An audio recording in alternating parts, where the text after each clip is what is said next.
अंबिका चक्रवर्ती का जीवन परिचय। अंबिका चक्रवर्ती भारत के प्रसिद्ध क्रांतिकारी व भारतीय कम्युनिस्ट पार्टी के नेता और पश्चिम बंगाल विधानसभा के सदस्य थे। चटगांव, बंगाल, शस्त्रागार केस के प्रसिद्ध क्रांतिकारी और कम्युनिस्ट नेता अंबिका चक्रवर्ती का जन्म 1892 में म्यांमार में हुआ था। बाद में उनका परिवार चटगांव में आकर रहने लगा।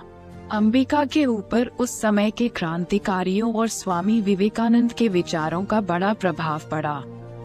उनके विचार और कार्य क्रांतिकारी थे, पर प्रकट रूप से उन्होंने कांग्रेस संगठन से भी निकट का संबंध रखा।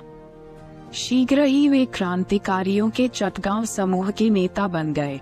1924 में उन्हें गिरफ्तार कर लिया गया और 1928 तक वे जेल में रहे।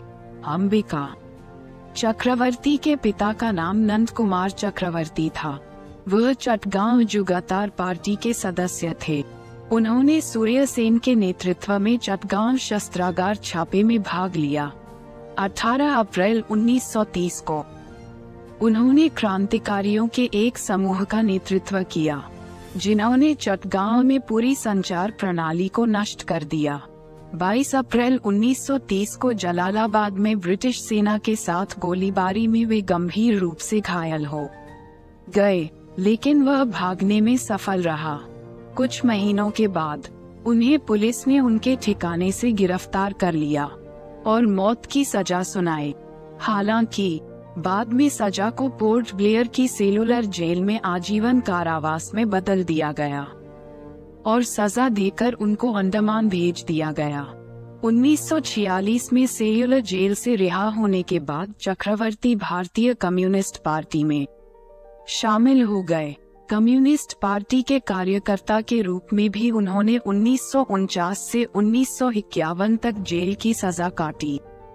1952 में वह भारतीय कम्युनिस्ट पार्टी के उम्मीदवार के रूप में टॉलीगंज निर्वाचन क्षेत्र से पश्चिम बंगाल विधानसभा के लिए चुने गए। उसी वर्ष वह बंगाल प्रांतीय विधानसभा के लिए चुने गए। अंबिका चक्रवर्ती जैसे वीर और साहसी देशभक्त का 6 मार्च 1962 को एक सड़क दुर्घटना में निधन हो गया।